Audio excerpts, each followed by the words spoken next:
24 नवंबर 2025 की सुबह का सूरज उगा तो सब कुछ सामान्य था, लेकिन कुछ ही समय में एक खबर ने पूरे देश में सन्नाटा फैला दिया। हिंदी सिनेमा के सबसे लोकप्रिय अभिनेताओं में से एक, जिनको उनके चाहने वाले प्यार से ही मैन कहते थे, 89 साल की उम्र में इस दुनिया से चले गए। ये खबर फैलते ही भारतीय सिनेमा जगत में शोक की लहर दौड़ गई। कलाकार, संगीत से जुड़े लोग, फिल्म निर्देशक, राजनीतिज्ञ और आम जनता दुख में डूब गए। सिनेमा प्रेमी भी अपनी आंखों में आंसू लिए सोशल मंचों पर श्रद्धांजलि देने लगे।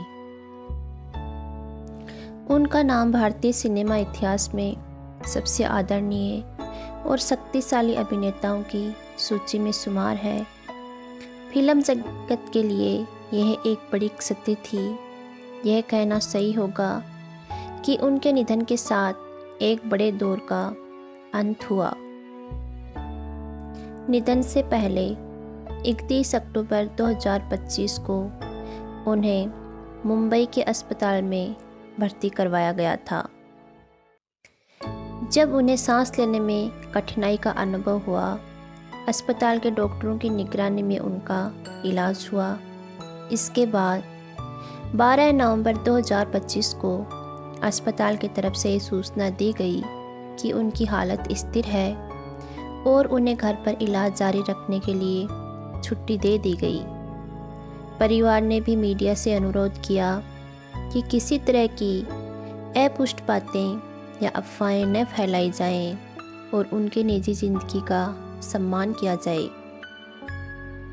हालांकि अस्पताल से घर वापसी के बाद उनका इलाज घर पर चल रहा था, पर उम्र से जुड़ी स्वास्थ्य परेशानियों के कारण 24 नवंबर को सुबह उन्होंने मुंबई स्थित अपने घर पर अंतिम सांस ली।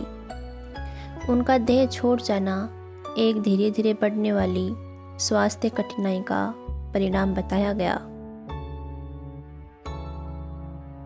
अभिनेत्री और उनकी पत्नी हेमा मालिनी, जो उस समय एक सार्वजनिक कार्यक्रम में मौजूद थी, खबर मिलते ही तुरंत अपने घर के लिए निकल पड़ी। जैसे ही वे घर पहुंची, अपने पति की देह देखकर वे रो पड़ी। यह रोना शांत आंसू जैसा नहीं था, बल्कि वर्षों के साथ जिए गए रिश्ते की पीड़ा, प्रेम और क्षति का इजहार था। उनके चेहरे पर गहरा सदमा था। वे कुछ देर उनके पार्थिव शरीर के पास मौन बैठी रही, आंसू बहते रहे। घर में मौजूद उनकी बेटी ईशा और दूसरी बेटी आहाना ने उन्हें संभाला। ये क्षण उनके लिए सबसे बड़ा निजी दुख था। उनकी पहली पत्नी प्रकाश कौर, जो सार्वजनिक मंचों से दूर रहती थी, उन्होंने शुरुआत में कोई बयान जारी नहीं किया। उनके लिए एक क्षति बहुत निजी थी। वे कुछ समय बाद संस्कार होने वाले स्थल पर अपने बेटे अभिनेता सनी देओल के साथ पहुंची, जहां उन्होंने अपने पूर्व पति की देह को सम्मान दिया। वे भी दुख में थी, लेकिन मौन को ही उन्होंने अपना बयान माना। उनके बड़े बेटे अभिनेता सनी देओल और छोटे बेटे अभिनेता बॉबी देओल दोनों खबर सुनते ही सक्रिय भूमिका में रहे। घर से लेकर अंतिम संस्कार की पूरी प्रक्रिया में दोनों भाइयों ने एक दूसरे को सहसा ढाढ़स बंधाया और परिवार को संगठित रखा। उनकी बेटियां ईशा और आहाना भी घर पर मौजूद रही। अन्य बच्चे जो विदेश में थे, वे समय रहते नहीं पहुंच सके, लेकिन खबर मिलते ही रोने और शोक जताने में पीछे नहीं रहे। उनका अंतिम संस्कार मुंबई के पवन हंस शवदाह स्थल पर संपन्न हुआ। 2:15 पर उनका शव वाहन वहां पहुंचा और परिवार के निर्णय के अनुसार 2:45 पर संस्कार शुरू हुआ।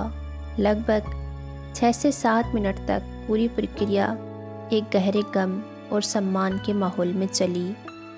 भारी भीड़ वहाँ मौजूद थी, जिनमें फिल्म जगत के बहुत से जाने माने चेहरे और आम जनता शामिल रही। परिवार ने यह आग्रह किया कि दुख को प्रदर्शन न बनाया जाए, बल्कि मौन और श्रद्धा को प्राथमिक रखा जाए। 4 दिन बाद 28 नवंबर की सुबह 7 बजे उनकी अस्थियों को समुद्र में विसर्जित किया गया। बेटियों ने पूरी विधि प्रक्रिया के साथ उनका सम्मान किया। भारतीय सिनेमा के महानायक अमिताभ बच्चन, सुपरस्टार शाहरुख खान, सिनेमा के लेजेंड कमल हासन और दक्षिण भारतीय सिनेमा के सबसे बड़े चेहरों में से एक रजनीकांत ने भी अपने संदेशों के जरिए उन्हें सम्मान दिया। सभी ने साधारण भाषा में यही कहा कि हमने पर्दे का हीरो नहीं, बल्कि एक दिलदार इंसान खो दिया है। सार्वजनिक रिपोर्टों में सिर्फ उनके शारीरिक स्वास्थ्य, निधन की तारीख, अंतिम संस्कार और श्रद्धांजलियों का जिक्र आया। जो बात बिल्कुल स्पष्ट थी वो ये कि वे 89 की उम्र में उम्र से जुड़ी बीमारी के कारण गए। उनके बेटे सन्नी वो भी मौजूद थे। हेमा मालिनी खबर मिलने के बाद घर पहुंची और रो पड़ी। प्रकाश कौर कुछ देर बाद संस्कार स्थल पर पहुंची। बेटियां घर पर मौजूद रही और विधिपूर्ण संस्कार तक साथ निभाया।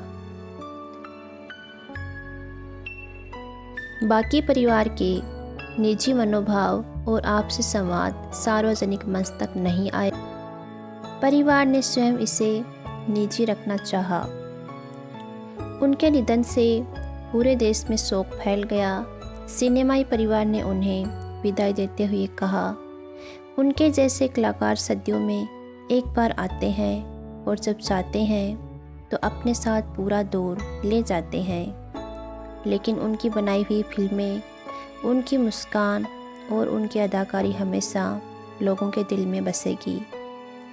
आज वे हमारे बीच नहीं हैं, लेकिन अपनी कला और काम के कारण सदा अमर रहने वाले चेहरे हैं। एक सूरज था जो कभी ढलता नहीं था, एक शेर था जो कभी डरता नहीं था। आज वो आवाज़ खामोश हो गई, फिल्मों की रूह है उदास हो गई। वो मुस्कान अब यादों में कैद है, हर दिल कहता ही मैन सदा अमर है। पर्दे पे जो आग जलाते थे, आज आंखों में आंसू छोड़ते चले गए। विदाई ऐसी की युग भी रो पड़ा, धरा भी बोली हीरो खो गया। शांति मिले उस आत्मा को जो नाम था धर्मेंद्र देओल का।